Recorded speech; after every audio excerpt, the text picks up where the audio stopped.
Começa agora mais um programa pela Rádio Exclusiva FM, com transmissão em HD para Facebook, Instagram, YouTube, LinkedIn e TikTok. Você também pode ouvir pelo site www.exclusivafm.net ou pelo nosso aplicativo. Baixe o nosso aplicativo nas plataformas iOS e Android. Rádio Exclusiva FM, a maior rádio web do país. Olá, meus amigos ouvintes, que a paz, a graça e a misericórdia esteja com você nessa tarde de segunda-feira. Bem-vindos ao programa Logos, na melhor rádio do Brasil, Rádio Exclusiva FM. Hoje é um dia especial, um momento que teremos aqui de conexão, reflexão. Estamos aqui entre amigos no estúdio, estamos reunidos aqui para trazer luz à palavra e inspiração para o seu dia. Meu nome é Wagner Pedro e é uma alegria estar com vocês neste espaço dedicado a esse compartilhamento de informações, conhecimento, fé e trocar ideias. Gostaria de expressar também a minha gratidão ao patrocinador deste programa, Igreja Assembleia de Deus, Ministério Resgate, sob a liderança do meu amigo, pastor Emerson Taira. Esse japonês é de Deus, viu? Japonês abençoado. Convidamos vocês a realizar uma visita à AD Resgate, que situa-se na Avenida Conceição, 3755, Vila Maria Alta. Os cultos, quintas da Vitória, às 20 horas. Aproveitando, quinta-feira agora estarei lá. Temos também, domingo, culto da família, às 18h30. Então, sem mais delongas, o programa Logos na Rádio Exclusiva FM começa agora. Que este programa seja uma fonte de inspiração, de renovo para a sua vida. E hoje, além de todas essas bênçãos, temos a honra de receber convidados ilustres, especiais, homens extraordinários acima da média, para bater um papo e ministrar sobre a sua vida. Temos a honra, então, de receber à minha esquerda, pastor Henrique Rabelo, teólogo, grande pensador, filósofo. E à minha direita, pastor Manuel Lima, você que é de Minas Gerais, interior de Minas Gerais, eis aqui um missionário que desbravou tudo ali. Inclusive vai ter uma live hoje, né? Depois você vai passar todas essas informações no final. E nós vamos hoje discutir, né, debater, meditar no seguinte tema: por qual motivo eu vou na igreja? Por qual motivo eu vou na igreja? É uma pergunta que talvez alguém não se faça. Mas eu li um livro, meus amigos, interessante, do Mário Sérgio Cortella, que o tema do livro é Por que eu faço o que eu faço? Pensa num livro extraordinário. Então esse tema ele meio que me faz lembrar esse livro. Por qual motivo eu vou na igreja? Baseado, você que tem a sua Bíblia, quiser ler o versículo, no Evangelho segundo escreveu o evangelista João, capítulo 6, versículo 68. E aí eu já quero jogar uma bomba aqui e vou passar pro meu amigo, meu mano, pastor Manuel Lima, né? E vou jogar uma bomba, uma frase que eu li de um filósofo historiador, e aí eu já passo para ele comentar essa frase, inclusive. A frase é o seguinte: o medo, preste atenção você ouvinte, o medo enche muito mais as igrejas do que o amor. Quem falou essa frase? O historiador, né, muito renomado aí na mídia, Leandro Carnal. Ele diz, vou repetir, grave isso: o medo enche muito mais as igrejas do que o amor. E aí, essa frase, ela tem uma premissa verdadeira? Ela é um pouco verdade? Ela não é verdadeira? Tá contigo a palavra, meu pastor Manuel Lima. Ô, meu amigo Wagner, pastor Wagner, uma boa tarde a todos os nossos ouvintes, aos nossos telespectadores, né, que vão nos assistir aí nas mídias sociais. É verdade, bem lembrado. Estamos aqui não só numa rádio, né, no sistema só para você ouvir, mas também você pode nos ver, né? Hoje, através da tecnologia que ela tem aumentado bastante, ela nos proporciona levar essa comodidade também a você que tem acesso às redes sociais, também estar nos vendo e ouvindo. Então eu quero desejar a você que está nos acompanhando, você que está nos assistindo, nos ouvindo, uma boa tarde, que a paz do nosso Senhor e Salvador Jesus Cristo esteja sobre a sua vida, sobre a vida da sua família, Para mim é um grande prazer imenso estar aqui com meu amigo pastor Wagner, estar aqui com o nosso querido pastor Henrique Rabelo. Um grande prazer, meu amigo. Eu quero também agradecer... Só um adendo que eu esqueci de também falar ao nosso amigo no estúdio aqui, o obreiro Ebert. Tamo junto. Obreiro Ebert. Prossiga. Um grande abraço para o obreiro Ebert. Eu também quero mandar um abraço aqui para o meu amigo pastor Emerson, né, da Assembleia de Deus Resgate, Missão Resgate. Grande homem de Deus, uma pessoa amiga, companheira. Sempre quando a gente se encontra, ele tem aquela palavra toda especial, né, de fé, de esperança. Como então, é vaso. Ele tem esse dom, né, de levar essa palavra toda especial quando a gente se encontra. Um grande abraço, meu pastor. Você faz parte aqui do nosso vínculo familiar, podemos dizer assim, né? Meu querido, muito bem. Estamos aqui para falar sobre um tema que é muito importante, né, para a gente pensar, para a gente refletir, o que nos motiva, o que nos leva a ir à igreja. Interessante que o meu pastor amigo Wagner aqui trouxe essa palavra aqui de Leandro Carnal, né? O medo enche muito mais as igrejas, né, do que o amor. É interessante isso, por quê? Porque muitas mensagens que a gente ouve, escuta, ela está relacionada ao inferno, a você perder a salvação se não quiser servir a Deus. Então, talvez ele baseando o seu pensamento nessa mensagem que talvez ele ouviu de alguém, então ele criou essa fala, essa mensagem aí, né? E eu também concordo, infelizmente, né, as pessoas escutam, falam, se eu não for, eu vou para o inferno, eu tenho que ir lá então, porque eu estou com medo de ir para o inferno. Então, muitas pessoas vão e buscam uma igreja. Chegando lá, escutam a palavra, entendem que é diferente. Muitas pessoas mudam a sua concepção, mas, infelizmente, muitas pessoas ainda continuam servindo a Deus dentro das igrejas com medo de ir para o inferno. Né? Então, é por interesse. É, por interesse. Boa. Infelizmente. Se você vai servir a Deus, servir a Jesus, entregar a sua vida a Jesus, porque você está com medo de ir para o inferno, está um pouco desconexo isso aí. Eu acho que nós temos que servir a Deus, encontrar com Jesus, entregar a nossa vida a Ele, por Ele ser Deus. Nada mais por isso, né? E sobre o tema, né, de hoje, o que nos motiva, o que nos leva a ir à igreja, eu acho que vai ser muito importante, muito legal a gente debater esse tema. E a gente vai estar falando, com certeza, aí vai desenrolar o assunto aí.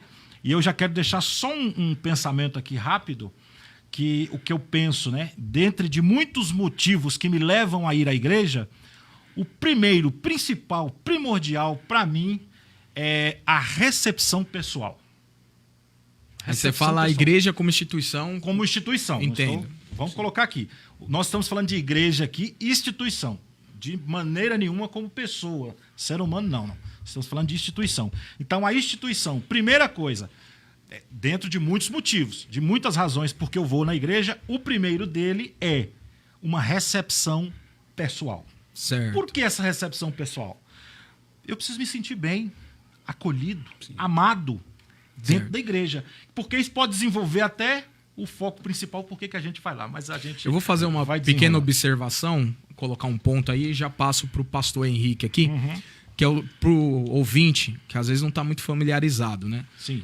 A gente tem que entender que a igreja ela tem o sentido organismo. Sim. O que é um organismo quando você vai estudar biologia, a matéria de biologia? É algo vivo. Então o organismo seria a entidade espiritual. Sim. Certo? O corpo místico de Cristo, que é o que é relatado no Novo Testamento. Mas você tem a igreja organizacional, organização, a igreja que a gente fala material, que é aquela cuja qual você vai registrar um CNPJ na Receita Federal, vai colocar um estatuto num cartório de notas, vai alugar um salão, mandar emplacar, comprar cadeira, enfim.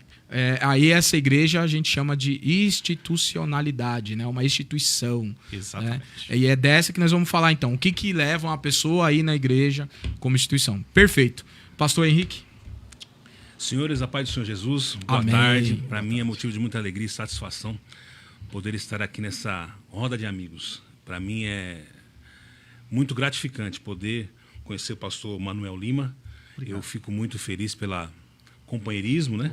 A simpatia foi de bate-pronto, né? Isso é muito bom. Dr. Wagner, pastor Wagner, é um amigo de longa data. A gente tem aí um companheirismo, uma camaradagem, colegagem, isso é muito bom. Eu louvo a Deus pelo convite. Muito obrigado por me fazer esse convite e me sentir útil no que tange ao reino de Deus. Amém. Eu sou da Debras Vila Sabrina, congrego na Vila Sabrina, sou um dos pastores auxiliares do pastor Lucas Domingues, superintendente de escola dominical, professor de teologia. Leciono pela ETAD na congregação da Jardim Modelo, toda terça-feira. Era segunda-feira, agora toda terça-feira, às 19h30, os irmãos ouvintes quiserem se matricular, procure a Vitória ou até mesmo o meu contato, que no final vou estar passando aos irmãos. Em cima disso que foi previamente dito aqui, eu quero deixar uma frase do filósofo polonês chamado Zygmunt Bauman. Zygmunt Bauman, ele escreveu no livro Modernidade Líquida, ele é o autor da frase "o não lugar". O que é o não lugar na visão da filosofia? Não lugar é todo local desprovido de identidade, relacionamento e historicidade. Então, na visão da filosofia, para Zygmunt Bauman, todo local que não tem identidade, relacionamento e historicidade, esse lugar pode ser taxado como sendo um não lugar. Ali não é um lugar. Exemplo prático para isso. O que é um não lugar? Quartos de hotel, ali é um não lugar. Aeroportos, ali é um não lugar. Banca de jornal, ali é um não lugar. É lugar de passagem. E, infelizmente, a igreja está se tornando um não lugar. Meu Deus, forte. Infelizmente, a igreja está se tornando um não lugar. Lugar que não tem identidade, relacionamento e historicidade. Logo, quando nós partimos dessa premissa de não lugar, difícil é identificar o porquê me leva a um não lugar. O que vai me levar a um não lugar? Aí nós podemos aqui traçar algumas questões, como, por exemplo, a receptividade, a recepção, o comportamento, o motivo pelo qual as pessoas ali estão. Eu cito o meu caso aqui, se os senhores me permitem. Sim. Eu fui a Cristo por uma causa, a cura do meu pai. A cura do meu pai foi o que me levou à igreja. Então, naquela época, em 1996, foi o que me levou até Jesus. Então, eu fui por uma causa. E a recepção lá foi o que me deixou e me fez estar lá até hoje. Era um jovem, com medo de perder o pai, a gente não vamos espiritualizar nem romantizar. Foi o caminho pelo qual a cruz me abraçou. Foi o caminho da cura, né? Então, hoje em dia, é muito complexo nós tentarmos identificarmos aqui o que nos leva à igreja. Mas acredito eu que nós vamos juntos aqui chegar no denominador comum e tentar resumir de maneira prática a causa, né, em torno da coisa que é estar na igreja, permanecer dentro da igreja. Deus abençoe os irmãos. Eu queria deixar um versículo aqui para o pastor Manuel comentar, que é Hebreus 10, 25. Hebreus 10, 25, que diz assim: não abandonemos a tradição de nos reunirmos como igreja, segundo o procedimento de alguns, mas, pelo contrário, motivemo-nos uns aos outros, tanto mais quanto vedes que o dia está se aproximando. Aí a epígrafe aqui na Bíblia de comentário de estudo King James diz: devemos perseverar na fé. A igreja, aqui nesse contexto, eu entendo que não era uma igreja institucionalizada, que aqui você está falando de um período anterior a Constantino. Sim. Certo? Porém, hoje os pregadores do evangelho, os pastores, usam esse versículo como um meio de fundamentar a obrigação de você estar na igreja. Aí eu queria que vocês comentassem sobre isso. Isso seria uma exegese ou, de fato, é uma exegese? Né? Que a exegese é quando eu vou impor no texto o meu pensamento. Né? E a exegese é o texto quando você faz a análise crítica textual. Sim. Né? O que você pode comentar sobre isso, pastor Manuel? É o seguinte, quando eu dei aqui a primeira palavra aqui sobre o porquê, o motivo, né, dentre muitos, eu falei sobre a recepção pessoal, né, e eu quero enfatizar um pouquinho isso aqui e vai refletir sobre esse texto. Quando nós, como pessoas, pensamos assim: hoje é dia de culto. Hoje é dia de culto. Aí eu vou falar dos dois lados. A pessoa que nunca foi a uma igreja, certo? E a pessoa que vai à igreja, que já pertence ali àquela igreja. O que leva ele também a participar dos cultos ali? Assiduamente, né? Todos os dias. Então, Quando eu analiso isso, eu penso o seguinte: a pessoa está em casa, é dia de culto. Ele logo pensa: hoje eu vou encontrar com os meus amigos, os meus irmãos, hoje eu vou ver o pastor, hoje eu vou ver aqueles amigos que me fazem bem, né? Que vão me receber bem, que não me julgam, mas têm uma palavra de fé e de esperança para a minha vida. Eu vou para a igreja para aprender, vou ouvir uma mensagem, vou ouvir um louvor, esse louvor vai tocar, eu posso expressar a minha gratidão porque eu sirvo a Deus ali dentro daquele ambiente, junto com os demais. Isso reflete no versículo ora citado. Por quê?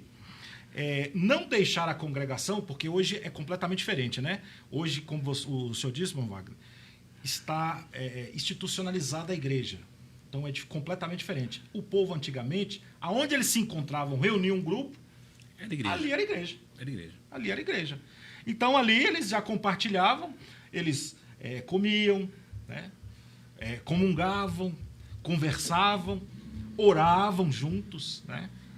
Falavam sobre a palavra, liam as escrituras. Mais importante, comunhão, né? Comunhão. Em cima disso, pastor, permita-me, a igreja, ela sempre se nivelou por baixo. Esse é um fator preponderante. A igreja nunca se nivelou por cima. Eles vendiam suas propriedades e fazendas, se deixavam aos pés dos apóstolos. Esse texto para o qual o doutor pegou, de fato, nós vamos colocar ele em termos de exegese, nós estamos longe da aplicação prática. Sim. Estamos distante da aplicação prática. Por quê? Nós precisamos entender o seguinte, irmãos. A igreja é composta de pessoas extremamente vaidosas no nosso contexto atual. Então, quando nós vamos colocar essa questão assim, eu vou para o culto, lá eu vou encontrar meus amigos, lá eu vou encontrar meus irmãos, lá eu vou encontrar quem não vai me julgar. Isso aí é viver no fantástico mundo de Oz. Sim. Nós precisamos encarar essa realidade, entendeu?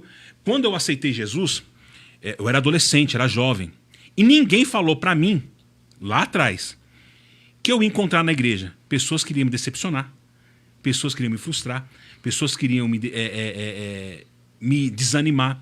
E isso é uma falha a nós, enquanto pregadores, obreiros e professores, de não expor a realidade com detrimento, com medo de perder. É um local de pessoas que tem pessoas com o mesmo defeito, as mesmas qualidades, porém é pessoas. Então, assim, nós temos que ter um certo cuidado no sentido prático. A pessoa, quando ela vai para a igreja, e ela vai com esse sentido, com esse pensamento, de que vai ser tudo maravilha, de que vai ser tudo abençoado, ela corre um grande risco de se decepcionar. E a pessoa que sai da igreja por conta de pessoas, nunca esteve na igreja por conta de Cristo. Meu Deus, foi forte demais. Percebe? Sim. E a pessoa que sai, ela saiu da igreja por conta de pessoas, nunca esteve na igreja por conta de Cristo. Então, assim, nós precisamos colocar essa questão do texto na prática de maneira equilibrada, no sentido seguinte: é um texto histórico, não se encaixa no contexto atual. Sim. Não se encaixa no contexto atual. Em termos de institucionalidade, precisa de mudança. Aí a pergunta, eu sei que o senhor é o âncora aqui, né? A pergunta que fica é: o que fazer para melhorar essa questão do sentido assim do comportamento do trato? Bom, exemplo prático, tá? Nós estamos aqui, o irmão, como é o nome do obreiro? Herbert. O Herbert não tem amizade com a gente. E a gente está no culto aqui. O Herbert, dentro das suas particularidades, acabou o culto aqui. O Herbert não vai chegar, não estou fazendo um julgamento, tá? Mas assim, uma alegoria. Ele não vai chegar, Pai do Senhor, Pai do Senhor, Pai do Senhor. Ele, num Pai do Senhor só, ele dá Pai do Senhor para todo mundo. Como ele faz? Pai do Senhor. Ele já deu a Pai do Senhor para todo mundo. Quem já está que tem que se agregar, né? E trazer para perto. Essa é a ideia, né? Quem já está tem que... Exatamente. E aí o senhor chegou no X da questão. Isso é o motivo que me leva a ir para a igreja. Aí a pergunta agora é: e quando eu não vou? Por que as pessoas não estão indo? Será que isso está acontecendo lá? Sim. Aí eu queria pegar esse gancho seu. Eu tenho um livro, o segundo livro que eu escrevi, que chama Abandono da Fé. E na contracapa, eu coloquei um texto na contracapa, na primeira edição. Eu queria ler, e aí eu já volto para você, que tem a ver com o que nós estamos falando aqui. Eu coloquei na contracapa desse livro, e esse livro aqui é do ano de 2013. Né? E olha só, estamos em 2024 e a realidade é a mesma. Sim. Eu escrevi da seguinte maneira: cresce o número de cristãos insatisfeitos com a igreja, seus líderes e suas práticas e o surgimento dos 100 igrejas. Não tenho dúvidas que a igreja evangélica brasileira precisa de reforma e avivamento. O Brasil está repleto de falsos pastores, falsos pregadores, falsos profetas, falsos adoradores. O escândalo do comportamento evangélico revela a profundidade do problema, demonstrando a inobservância da palavra de Deus e é o motivo suficiente para afastar as pessoas do verdadeiro evangelho de Cristo. Um recente estudo, que era recente na época, né? Um recente estudo revela que a terceira geração de uma igreja antiga já não tem mais o mesmo fervor da primeira geração. Ou seja, vai esfriando, né?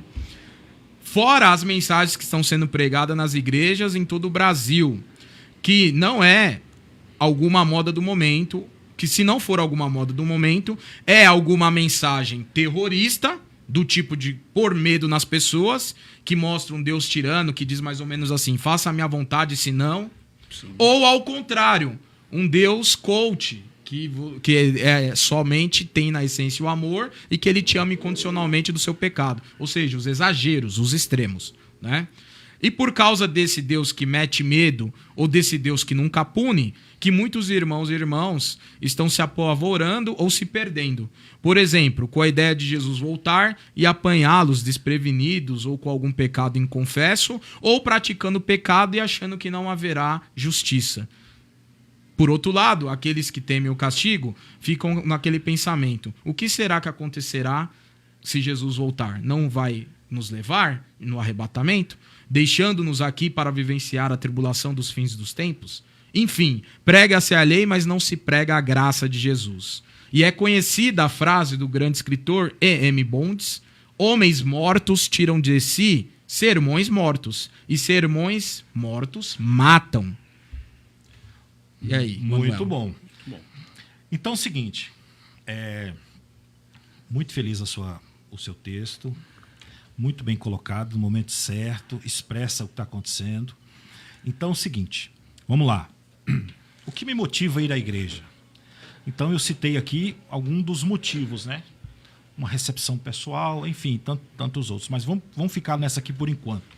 Essa recepção pessoal, um lugar onde que não me julgue, que me abrace, que me aceite.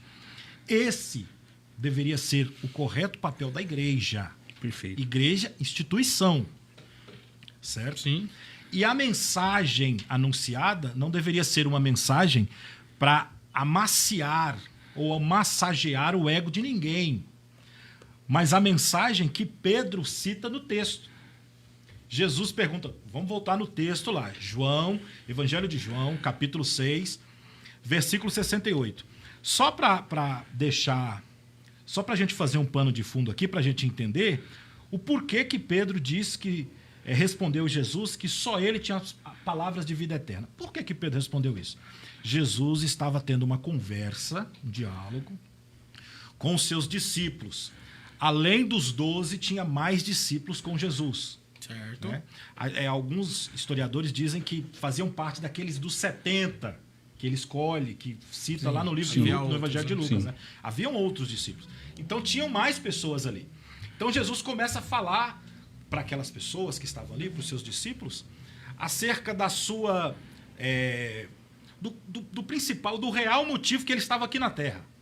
Ele estava falando que ele iria morrer, e para ter parte com ele, com Jesus, para fazer parte do seu reino, para que o reino de Deus estivesse dentro dos corações das pessoas, para que as pessoas servissem a Deus, tinham que comer a carne de Jesus e beber o sangue de Jesus. Esse é o contexto. Aí muitos judeus que ali estavam ouvindo isso, que eram discípulos de Jesus, ouvindo essa mensagem, achou duro esse discurso. Falou, mas como que ele está falando isso? O que é isso? E nós sabemos que judeus ele tem uma preocupação na sua alimentação, né? Sim. Por causa dos textos do Antigo Testamento, da lei de Moisés, dos animais imundos, né, impuros, e dos animais puros. Houve uma mensagem dessa naquele tempo? Isso é sem nexo, não tem conexão isso aqui. E muitos começam a abandonar a Jesus. Dura esse discurso. E começam a ir embora. Ou seja, o discurso duro, alguns correram, né? Correram.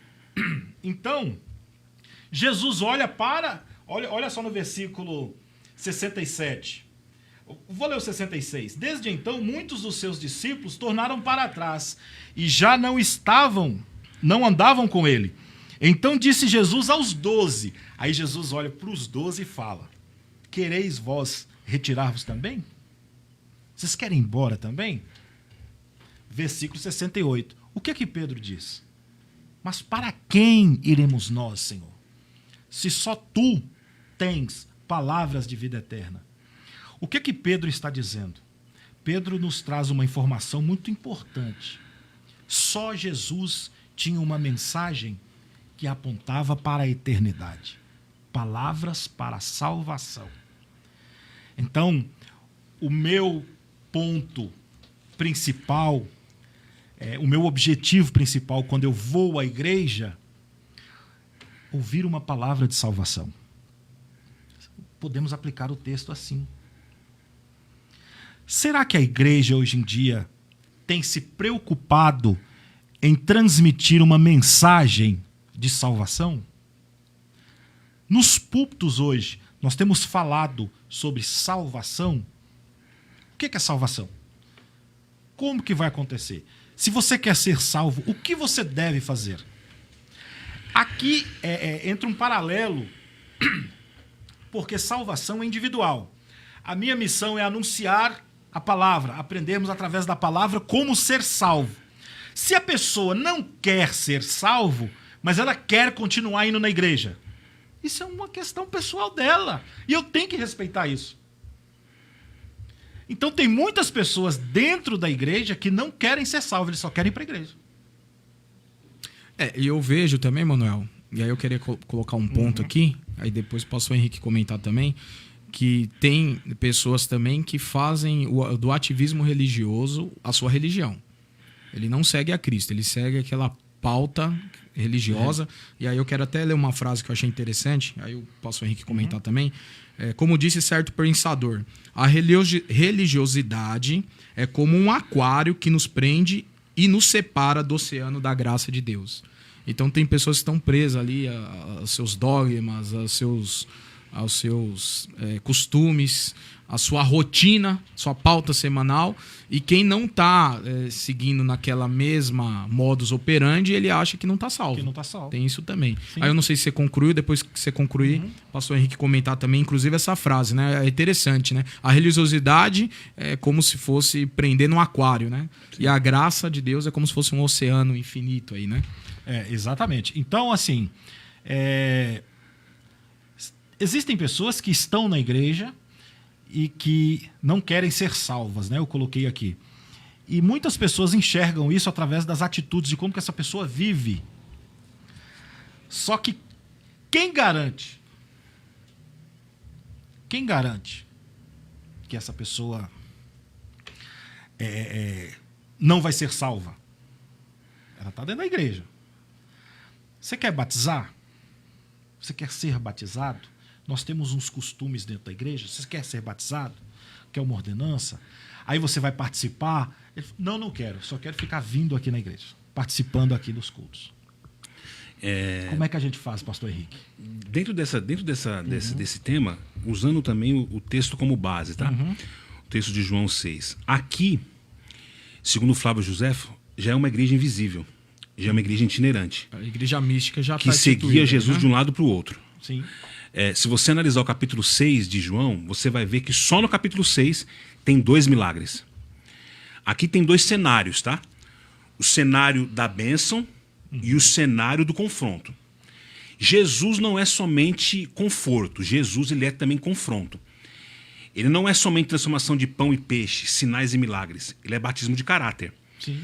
Do capítulo 1, do versículo 1 até o versículo 56, 57, você vai ver Jesus 2 milagres. Qual é o primeiro milagre? Pedro andando sobre as águas e depois a transformação, a multiplicação de pão e peixe. Até aí está tudo bem. A igreja está seguindo Jesus. A igreja está indo com Jesus. Jesus, uma certa hora, ele reúne os obreiros e fala assim: irmãos, eu preciso pregar uma mensagem de doutrina hoje para os irmãos. No culto da noite eu já vou pregar. Hoje eu vou pregar, o João, você dirige o culto, eu vou pregar hoje à noite aí. Eu vou trazer uma palavra para vocês aí de bênção. E ele começa então a falar essa questão: quem não beber do meu sangue, não comer da minha carne, ele começa a confrontar. É aí que está o grande X da questão. Quando vem o confronto da personalidade, da integridade. O Dr. Wagner falou muito bem dessa questão do evangelho coaching e até mesmo do evangelho de possibilidades, né? Onde você coloca... Deus é um serviçal seu e você é apenas um grande pedinte e Deus faz tudo o que você quer. Né? Ou aqueles terroristas da fé. Vem pelo amor ou vem pela dor. Sim. Então, nem muito ao céu, nem muito ao mar, nem muito à realeza, nem muito aos sussurros. Eu acho que o equilíbrio é fundamental. E a hermenêutica, ela ensina isso. A arte da pregação, né? Forma e conteúdo. Tem muita gente hoje que se encanta com a forma e esquece o conteúdo é zero. E tem muita gente que se preocupa muito com o conteúdo e esquece da forma. Jesus aqui, quando ele vai se falar a partir do versículo 60 a confrontar a igreja, Jesus ele não se preocupa com forma e com conteúdo, mas sim com aquilo que vai dar resultado. Então nós tiramos algumas lições aqui do texto. O versículo 67, por exemplo. Jesus vira para os 12, para o colégio apostólico, e Jesus não fala assim, ó. Jesus não fala assim. Não vá, pelo amor de Deus. Não me deixe, por favor. Não me abandone, porque sem vocês eu vou ficar louco. Jesus não fala isso. Jesus vira para o 12 e fala assim, ó. Vocês querem ir embora? Pode ir embora você também. Liberdade, né? Pode ir. O que Jesus está dizendo aqui é mais ou menos o seguinte. Eu não quero nenhum servo coagido. Aqui não é curral. Você tem a liberdade, que casa com a frase que o doutor acabou de falar. Você pode ir embora. Nós temos que colocar na cabeça o seguinte, irmãos. Eu sirvo a Jesus não porque ele pode me dar, mas porque ele já me deu. Nós somos escravos de orelha furada. Servimos a Cristo por amor. Conheço um grande expositor desse texto aí. Um grande expositor desse texto. Escravo por amor. A minha orelha está pregada na porta. Eu não sirvo a Jesus pelo que ele pode me dar. Eu sirvo a Jesus pelo que ele já me deu. Então esse é o primeiro ponto. Segundo ponto, aqui é Jesus, é um cenário fora. Jesus tinha toda para falar isso aqui. Outra coisa somos nós enquanto igreja, obreiros e ministros. Eu tô preocupado com isso? Será que eu posso falar? Será que se eu falar isso aqui, pode ir embora? Como é que vai baixar meu dízimo? Vai baixar minha arrecadação? Eita. Eu tenho que ter conteúdo, não que seja fiel a Deus, mas fiel às minhas vaidades. John Wesley diz assim: o que uma geração tolera, a próxima abraça. O que o John Wesley está querendo dizer assim, ó? Que vocês não corromper, o que vocês não mudar hoje, na próxima geração vai ser normal. Eu sou de uma geração que a linguagem do crente era vigia, irmão. Vigia, crente. Né? A gente vivia a paz do Senhor. Hoje não tem mais isso. Então, no sentido prático, aquela questão da religiosidade, né? Que às vezes você acaba prendendo no aquário. Porque o aquário faz bem, doutor. O aquário faz bem para quem está dentro e para quem é o dono do aquário. Aí eu queria comentar aqui, aí eu já passo aqui para vocês, o seguinte, porque qual que é a minha dificuldade? O texto escolhido foi excelente, né? Só que quando você vê naquele texto, quando diz, para onde iremos nós se só tu tem palavras de vida eterna, você observa que a necessidade é Cristo. Sim. E eu acho que pegar esse texto e você falar sobre a igreja no sentido institucional, você forçar um pouco, porque nós somos salvos em Cristo e não no templo. E aí eu peguei um dado aqui arqueológico, histórico, que esse problema do templo já é antigo, da época de Jesus. Um comentário bem rápido aqui. Um arqueólogo chamado Hanan Eshel, né, um arqueólogo hebreu, judeu, né, ele diz o seguinte, que encontrou pergaminhos do Mar Morto, aqueles que foram encontrados lá na caverna de Curã, evidência de um descontentamento muito grande no meio da população, no período de Cristo, na época de Jesus, que não aguentava mais com tanta injustiça social, porém não tinham força para fazer um levante social, por conta das severas leis impostas pelo Império Romano, que em conluio com os líderes religiosos abafavam os insatisfeitos, ou seja, tinha um conluio entre o Império Romano e os sacerdotes, o grupo de sacerdotes. Os pergaminhos foram feitos por um grupo de judeus chamados de Arquesanlazi, e eles foram embora de Jerusalém em protestos contrários ao poder dos sacerdotes do templo, e fundaram uma comunidade em Curã, a 20 milhas da margem do Mar Morto. Dentre as injustiças, né, vou citar uma só, que poderíamos mencionar, se você precisasse de um incenso para o altar, não encontraria em lugar nenhum, exceto aqueles caríssimos que pudessem ser comprados com a família dos próprios sacerdotes. Ou, outro exemplo, se você precisasse adquirir uma pomba para ofertar no templo como forma de sacrifício e cumprimento dos rituais judaicos, sendo que esta era considerada a menor oferta da época, certamente teria que, em tratativa de câmbio, converter sua moeda pela moeda do templo, que se utilizavam de uma moeda única, razão pela qual o prejuízo era ainda agravado para esse ofertante. E esse modus operandi, de lá atrás, continua mesmo hoje. Aí eu fico pensando, Jesus que entrou nesse templo e expulsou os cambistas, o que ele faria nos templos de hoje? Aí eu passo para vocês.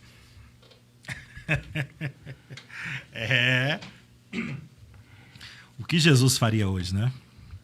É interessante. O que eu penso, o que eu enxergo, a igreja hoje, nos tempos em que estamos vivendo, ela, de uma certa forma, ela precisa passar por uma reforma. Precisa rever os seus conceitos. Quem é o mais importante nessa história? Quem está sendo beneficiado? O que está acontecendo? Por que as pessoas vão para a igreja? O que estão levando essas pessoas a irem na igreja? Eu vejo pessoas indo, buscando coisas que não tem nada a ver, o que Jesus não oferece. Uma das coisas que eu estava comentando esses dias aí com um irmão, não lembro mais quem. Jesus, ele cura todas as pessoas que estão doentes? Ele faz isso? É óbvio que não. Existem pessoas que vocês conhecem que já foi curado por Jesus. Mas não são todos. Eu tenho amigos, crentes, que morreram enfermos. Por que Jesus não curou ele? Porque isso não é promessa para todos. O foco principal, o que é promessa para todos? O que Deus tem para todos? Perdão e salvação. Sim. Mas o perdão e a salvação, ela precisa ser transmitida para as pessoas através de palavra, uma palavra reta, né, sem curva, falar mesmo com as pessoas. Vocês sabem o que é Jesus? Você sabe por que Jesus veio aqui em carne? Sabe por que ele morreu pendurado em uma cruz? Tem pessoas que não sabem por que Jesus morreu. O que representou aquilo? Tem pessoas dentro da igreja que não sabem. Aí, explicar, trazer essa mensagem de salvação, mostrando para as pessoas, se você buscar a Deus, arrepender dos seus pecados, você será perdoado e será salvo por Ele. Isso é para todos. Isso é para todos. Agora, cura, apartamento, bênção. Essa questão do propósito, né? Do foco. O foco principal. Isso aí se dá pela fraqueza que nós temos nos nossos púlpitos. Nós temos uma fraqueza de base escriturística nunca visto na história. Os nossos pregadores são fracos. Os nossos expositores são fracos. E eu não estou falando isso aqui em sentido de arrogância, muito menos de soberba, muito pelo contrário. Constatação. Nós não temos hoje em dia grandes expositores. Os grandes estão indo. Nós não temos grandes expositores na Bíblia Sagrada. Então, assim, eu, Henrique Rabelo, o que eu sou a favor, tá? A pregação expositiva. Explicar aquilo que o texto está falando. O texto se responsabiliza pelo texto. Então, muito me preocupa quando alguém me convida para pegar... Por exemplo, esse tempo atrás aí, me convidaram para um evento, encontro de vaso. Eu falei, irmã, eu sou uma tapaué sem tampa, que dirá vaso, não tenho nem tampa, eu não sei nem fazer esse negócio de vaso. Eu já sei o que ela quer, e eu não vou dar o que ela quer. Eu não sei nem fazer o que ela quer. Então, quando você parte dessa primícia, a gente começa a pensar no seguinte. Eu tenho um filho, Deus me abençoou, com o Pedro Henrique. O Pedro Henrique tem 1 ano e 4 meses. Depois de velho, né? O meu mais velho é mais pai dele do que eu sou uma espécie de vô. O meu mais velho tem 20. Então eu vou e o Marcos Henrique é o pai dele, que o Marcos Henrique pega no pé dele. E eu sou o vô. O Pedro Henrique tem a dieta dele. Tem a papinha dele, tem a comida dele, tem aquela questão dele. Se você for analisar, em cima disso você está falando, tá? Uhum. A conversão, ela é tida como um parto. O que Jesus falou para Nicodemos? É necessário nascer da água e do Espírito. É tido como um parto. Se é tido como um parto, automaticamente o crescimento tem que ser natural. O crescimento tem que ser natural. O que eu estou querendo dizer com isso? É inadmissível eu chegar na minha casa agora e pegar o Marcos Henrique, o meu mais velho de 20, comendo a papinha do Pedro, porque ele já tem 20 anos. Ou ele está doente mental, ou a mãe mimou demais, ou tem um distúrbio. Sim. 20 anos de idade, queria dormir no meio da Renata. Não tem como. O que é natural? O Pedro, que é recém-nascido, está lá. Hoje, nós estamos vendo um tempo de pessoas que têm 15, 20 anos de igreja, mas que são recém-nascidos. Porque não teve o discipulado. Porque não teve o discipulado, não cresceu. Não cresceu. Aí é aquela questão. Não teve o acompanhamento. O senhor também é pai novo. Tem um acompanhamento da sua bebê. Não é? Muda, às vezes, de um dia para o outro. De um dia para o outro ela vai mudando. E o pai e a mãe estão lá para o quê? Para auxiliar. Esse é o nosso papel. O nosso papel, o pastor expõe muito bem a questão assim, é salvação. Muito bem colocado. É a salvação. Arrependimento e salvação. Quando eu coloco outras questões, como por exemplo, vem para Jesus que você vai ficar milionário. Vem para Jesus que você vai ser curado. Vem para Jesus que você vai ter um carro zero. Vem para Jesus que você vai ter uma casa nova. Vem para Jesus. Automaticamente, aquilo que é principal está ficando subjetivo. A verdade se tornou relativa. É que, na verdade, a base do discipulado de antigamente era 3, né? Então, primeiro, conversão. Sim. Então, e a conversão ela vem pelo fato de que se você está em Cristo, você é uma nova criatura e você tem que deixar velhos hábitos. Exatamente. Então, conversão. Depois, consolidação. Sim. Né? Que é um processo que você agora vai se manter firme. E, por último, vocação. Ser vocacionado porque você sai do status de discipulado para se tornar um discipulador. Sim. Existia isso naturalmente, às vezes não tão estabelecido isso de uma forma muito clara entre os obreiros, mas o modus operandi acabava culminando nisso. Hoje já não se sabe mais para que a igreja existe, para que ela serve. Esse é o ponto. Sim. Nem obreiro sabe mais. Sim. Você chega para um obreiro e fala, para que serve a igreja? Ele não sabe te verbalizar, ele não sabe defender, ele não sabe expor. Ele não sabe. Porque hoje a igreja ela tem funcionado como uma empresa. Sim. Entendeu? Então as metas não são mais vidas, mas são metas financeiras. Sim. Essa é a grande questão. Inclusive, qual que é a minha dificuldade? A igreja, concordo com o pastor Manuel Lima, tem que ser pregada a salvação em todos os momentos, não só dentro das 4 paredes da igreja, mas fora. Mas a igreja não é a salvação ela é Cristo. E aí em Atos 16, quando Paulo fala com o carcereiro, você vê no versículo 31, que diz assim: e eles prontamente lhe afirmaram ao carcereiro, né? Crê no Senhor Jesus e assim será salvo tu e os da tua casa. Acabou. Você não vê Paulo falando assim, ó, meu filho, procura a sinagoga mais perto da sua casa. Sim. Salvação é Cristo. Dentro disso, dentro dessa questão, usando até mesmo o apóstolo Paulo, tá? A gente vê que o próprio Pedro falou assim, ó, Senhor, para onde iremos se só tu tem palavra de vida eterna? Mas para mim, permita-me, a chave da questão está no versículo 68. O 68 está dizendo assim, ó, Simão Pedro respondeu, Senhor, para onde iremos se tu tem a palavra de vida eterna? Aí o versículo 69, nós cremos e sabemos que tu és santo de Deus. Todo mundo aqui crê que tu és santo, filho de Deus. E conhecemos.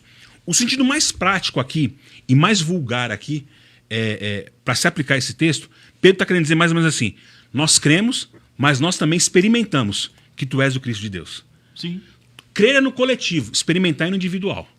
Eu tenho minha experiência, o senhor tem sua experiência, o senhor tem sua experiência, ele tem a experiência dele. Experimentar é no individual. Cada um tem a sua experiência. Em cima disso, porque assim, tem muita gente que conhece Jesus da teologia, que o pai conta, que a mãe conta, que o tio conta, que o pastor prega. Não tem experiência. Mas não tem experiência nenhuma. Uma prova disso, Paulo está diante do imperador Festo, sendo julgado lá. Vocês sabem lá, o texto lá de Atos 28. Uhum. Paulo pede a oportunidade e fala, irmãos, eu quero falar aqui o que aconteceu. Eu não era crente, não, eu perseguia vocês, eu queria matar vocês, queria acabar com a vida de vocês. Até que um dia encontrei Jesus no caminho de Damasco. Agora já não falo mais eu, mas ele que fala em mim. Já não vivo mais eu, mas ele que vive em mim. Eu prego porque ele manda eu pregar, é mais forte que eu. Quando Paulo está falando, Félix bate na mesa e fala assim, Paulo, as muitas letras te comeram o juízo, você ficou doido. Você está ficando maluco, rapaz, você está lendo demais, ficando doido. Aí Paulo vira o dedo assim e fala assim, não, ele sabe o que eu estou falando. Quem é ele? Herodes Agripa II. Por quê? A família herodiana conhecia Jesus, porque foi o seu pai que mandou matar Tiago. O seu tio-avô foi o que perseguiu a igreja. Herodes Antigo foi o que perseguiu a igreja nos tempos de Jesus. Então, Jesus era conhecido dentro de casa. Jesus era conhecido dentro de casa, mas ninguém tinha experiência.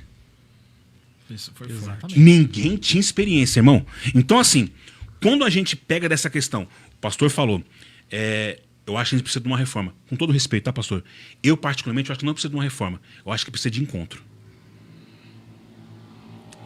Porque se nós somos falar da questão da reforma, que a reforma dá um novo sentido àquilo que já existe, eu acho que não precisa de novo sentido. Já está aí. O que precisa? Voltar ao ponto gênese. Voltar ao ponto base. Qual é o ponto base? Em cima do que o senhor falou aqui agora da questão de ministério, a questão do discipulado. Hoje, se batiza, mas não se tem... O que é o batismo? Confissão pública de fé. Mas não se sabe por que está batizando. Entra um demônio seco de um lado, sai um demônio molhado do outro. Ah, estou aqui, estou cumprindo a cota. Mas estou batendo a meta aí. Vamos lá, estamos aqui no meio. Mas aqui. aí Você está entendendo? Me permite colocar um ponto aqui, não discordar, um ponto.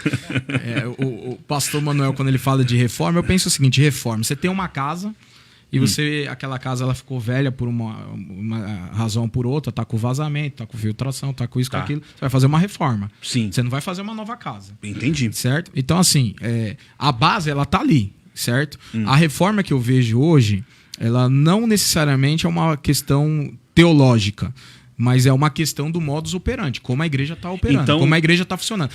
Principalmente no que diz respeito à parte administrativa. Como a igreja está sendo gerenciada. Então, no caso da reforma, não é um sentido de organismo, mas de instituição. Isso. Instituição. Perfeito. Porque, veja bem, vamos pensar aqui que antigamente você tinha pastores com visão espiritual do reino. Hoje você tem, não é coach, é CEO. CEO. Cara, tipo, o cara tá administrando aquilo ali. Gestor de pessoas. E o cara ali, peraí, qual é a arrecadação aqui? Pô, peraí, isso aí nunca foi o foco. Sim. Entendeu? Sim. E é uma coisa que é dura de alguém ouvir, mas Deus não precisa de dinheiro de ninguém. Sim. Ele quer que nós ofertemos com alegria. Sim. Mas não que ele precisa. E essa questão é tão interessante, porque assim, hoje estão coligando ou fazendo na mesma fraseologia o dízimo com a salvação. E não cabe. A oferta com a salvação não cabe. Os dois assuntos não se cabem na mesma frase. Salvação é uma coisa, minha contribuição é outra. Então, hoje em dia, nós estamos partindo desse princípio. Quando a gente parte do princípio da reforma, eu concordo. Explicado, eu concordo. A questão de organização, instituição. Então, assim, essa maturidade nós precisamos ter para precisar reforma na instituição, mudança de foco, mudar a questão dos propósitos, o que eu estou pregando. Então, assim, muita questão que a gente precisa ter. Uma das questões que a gente precisa ter no que tange nesse sentido de por que eu vou à igreja. Eu, pastor Manuel, eu obrigatoriamente tenho que ter ciúmes do meu púlpito. Eu tenho que saber para quem eu estou entregando o microfone. Quem está pregando, que está fazendo uso da palavra. Eu preciso disso. Eu tenho que ter esse zelo. Hoje não se tem mais isso. Então a gente tem que tomar muito cuidado desde a porta, os obreiros que ficam lá na porta lá, recepcionando, é os dentes da igreja. É os dentes que vai dar, né, um sorriso, um belo sorriso. Então desde lá até o alimento que vai ser servido no púlpito. Sim. Que vai ser servido. Eu acho isso muito interessante. Então, em cima disso, nós vivemos hoje uma pobreza de base escriturística no sentido prático, e aí se dá abertura para outras portas, para outros caminhos. Aí você vê campanhas, propósitos, coaches, CEOs. Sim. Por quê? Inclusive, o teólogo é um teólogo holandês, me fugiu o nome agora, ele tem uma frase que ele diz assim: uma igreja reformada sempre reformando. Né? Lógico, é um contexto de uma igreja da reforma, nós somos pentecostais, mas isso se aplica. Sim. A gente tem que estar sempre reformando algumas coisas. Né? Sim. Mas então, Manuel, só para completar aqui, então voltando desde o início aí, porque o que me motiva a ir para a igreja? O meu pensamento é isso. Eu, pela bondade de Deus, eu tive a oportunidade de dirigir algumas igrejas e 2 delas, ou 3 delas, foram do início. Não tinha ninguém. Não tinha ninguém. Fui pregar o evangelho para um verdadeiro missionário. Exatamente. Fui desbravar, como na linguagem, né? Preguei o evangelho e houve um fato. Isso é uma experiência própria. Eu não estou falando isso aqui para que sirva de doutrina. Para você falar assim: então quando eu for para a obra eu tenho que fazer isso. Não estou dizendo para você fazer. Eu vivi essa experiência. O primeiro lugar que eu fui, um lugar chamado Barrinha, lá na região de São João do Paraíso, quando eu cheguei não tinha ninguém, nenhum evangélico, crente nenhum. comecei a pregar o evangelho de porta em porta. Batia na porta: oi, meu nome é Manuel, sou missionário da Assembleia de Deus, estou aqui para falar sobre a palavra de Deus. Tem um minuto para ouvir? Você é crente? Sou. Não quero. E isso eram as portas batendo, dia após dia. E isso se passou quase 3 meses. Quase 3 meses. E eu comecei a entrar em desespero. Falei: ué, como que eu vou ganhar alma? Ninguém me ouve. Como que essas pessoas... Eu vou fazer um culto como? Se não tem ninguém. Orando, buscando a Deus, pensei em desistir. Falei: vou entregar, pastor, vou embora. Eu quis pregar, mas ninguém quis me ouvir. Aí eu orando, senti dentro do meu coração de fazer a seguinte coisa: não vou pregar mais para ninguém. Vou ser amigo das pessoas. E fiquei cerca de 1 mês andando na rua. Tinha um grupinho de pessoas, de senhores sentados. Eu sentava no meio deles. Ô, tudo bem, São José? Boa tarde, São João. Tudo bem? Meu nome é Manuel. Como é que vocês estão? O dia está quente, o dia está frio. É assim. Me tornei conhecido das pessoas. Conversei com as pessoas. Fiquei amigo das pessoas. Depois de aproximadamente 1 mês, mais ou menos, fazendo isso, fiquei tão amigo de um senhor lá, e eu fiz um culto, pedi ele que se eu podia fazer um culto na casa dele, ele deixou. E ali começou a igreja. Eu fiz um culto, convidei as pessoas, vai ter um culto na casa do seu Joaquim. Seu Joaquim, eu não acredito. Foram muita gente, muitas pessoas. Quando eles ouviram falar de Jesus, eu falei: por que Jesus morreu na cruz? Preguei essa mensagem para o povo que estava ali e falei com eles. Lotada a casa. Tem alguém que quer que eu faça o culto na casa? Várias pessoas levantaram a mão. E ali começou a igreja. Com menos de 10 meses, tinha 25 pessoas em uma congregação lá. E hoje tem uma grande igreja nesse lugar. Que benção. Então, o que é que eu aprendi com isso? Amor às pessoas. Amor às pessoas. pessoas. Relacionamento. Eu tenho que ter relacionamento, eu tenho que criar um relacionamento com as pessoas para que eles vejam. Eu acho que o melhor evangelho a ser pregado não é através de palavras. De atitudes. É através de atitudes da sua própria vida, de como que você trata as pessoas. E eu não quero dizer que as pessoas, aquelas pessoas que você já conhece, não. Eu quero falar aqui para vocês para tratar bem o diferente. Sim. O oposto de você. Trate bem, com respeito, ame. E assim vai te dar uma oportunidade para você mostrar quem é Jesus para essas pessoas sem palavra, só através de atitude e de gesto. Muito forte. Então, por que eu busco a igreja quando eu encontro pessoas lá que tenham essa atitude? Que tem amor. Que tem amor.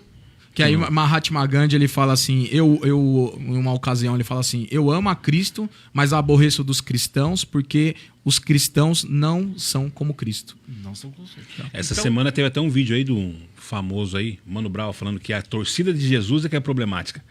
É verdade. O Mano Brown falou isso aí, a torcida de Jesus que é problemática. Jesus era 1000 graus, palavras dele, mas a torcida que é problemática. Por conta dessa visão, né? Que não tem essa visão de amor, não tem essa visão de comunidade, de abraçar, de estar próximo, né? Fica essa reflexão aos ouvintes. Eu sei que o tempo já está... Isso aí, o tempo já está... O concluir, tempo urge. Só para concluir. Aí você conclua e aí então, o pastor Henrique vai fazer as considerações finais então também. Eu quero que você que está nos ouvindo, preste atenção nisso. O verdadeiro evangelho não é pregado por palavras. Deus se manifesta através da sua vida, através dos seus atos e das suas atitudes. As pessoas vão conhecer a Deus, ou querer conhecer a Deus, quando eu, que sou cristão, que digo que sou cristão, tenho atitudes que levam essa pessoa a querer conhecer a Deus. Então, que fique esse adendo para todos que estão nos ouvindo. Pense nisso, e isso pode mudar a sua história de evangelização para as pessoas que vivem com você. Tá bom? Amém. O pastor Henrique, faça a sua consideração final do tema, né? Respondendo então finalmente a pergunta em poucas palavras. Já passa os seus contatos, faça os agradecimentos. Meus irmãos, muito obrigado pela oportunidade. Deus abençoe a vida de vocês, pastor Manuel, pastor Wagner. Dizer sobre acerca do texto é o seguinte, irmãos, fiquem com aquilo que o próprio Pedro fala. Pedro está dizendo o seguinte: para onde iremos nós? Para quem iremos nós, melhor dizendo? O interessante aqui não é o que Pedro disse, mas é o que Pedro não disse. Pedro ele não disse qual o caminho, qual a igreja, mas qual a pessoa. Evangelho é relacionamento. Igreja, antes de tudo, é relacionamento. Pessoas, é comunidade. O ser humano é um ser gregário. Então, o que Pedro está dizendo é o seguinte: eu não estou procurando uma placa, eu estou procurando Cristo. Procure Jesus. Procure o Senhor. Procure Deus. Eu tenho certeza que Cristo vai ser glorificado. Meu Instagram é P_Henrique Rabelo. Eu sou da Debras Vila Sabrina. E toda terça-feira, você que quer aprender teologia, na Debras Jardim Modelo, Antigo Aquarela, às 19h30. Deus abençoe os irmãos. Muito obrigado pela oportunidade.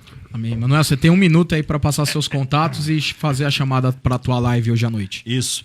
Meu nome é Manuel. Meu Instagram é Manuel Lima de Ataíde. É meu nome completo, tudo junto. Nos siga no nosso Instagram. E ali eu vou estar postando, falando sobre Jesus, sobre temas variados. O meu Instagram também é profissional. Hoje eu sou instrutor de trânsito, né? E ministro aula, sou educador de trânsito. Então, meu Instagram é voltado também para isso.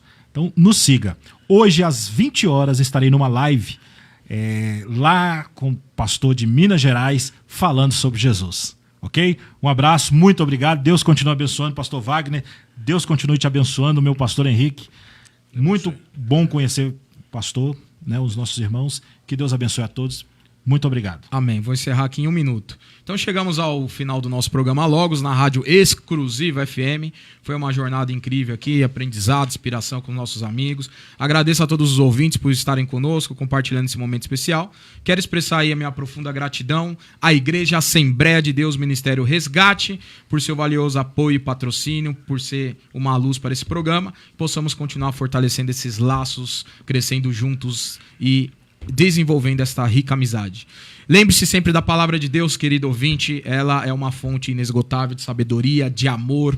Que possamos levar conosco as lições e inspirações deste programa, aplicando em nossa jornada diária. Agradeço também a um dos nossos convidados especiais, pastor Henrique Rabelo, pastor Manuel Lima, Ebert, que está aqui no estúdio, todos os nossos convidados, a presença de todos vocês ouvintes, compartilhar esse momento edificante conosco. Que essa mensagem ressoe em nossos corações e acompanhe o longo da nossa semana até a semana que vem, mesmo horário, mesmo lugar, né? Parece o programa do Chaves, né? Mesmo horário, mesmo lugar. Que a paz e a graça do Senhor estejam sempre conosco. A paz, a graça do nosso Senhor esteja conosco. Dê as bênçãos, pastor Manuel. Que o amor de Deus, a graça de nosso Senhor e Salvador Jesus Cristo, a doce comunhão e consolação do Espírito Santo esteja sobre a sua vida, repouso sobre o seu coração, não só hoje, mas para todo sempre. Amém. Beijo no coração de todos, fiquem com Deus, o programa está encerrado. Toda a minha vida, ó Senhor, te louvarei, pois teu fôlego é a minha vida e nunca me cansarei.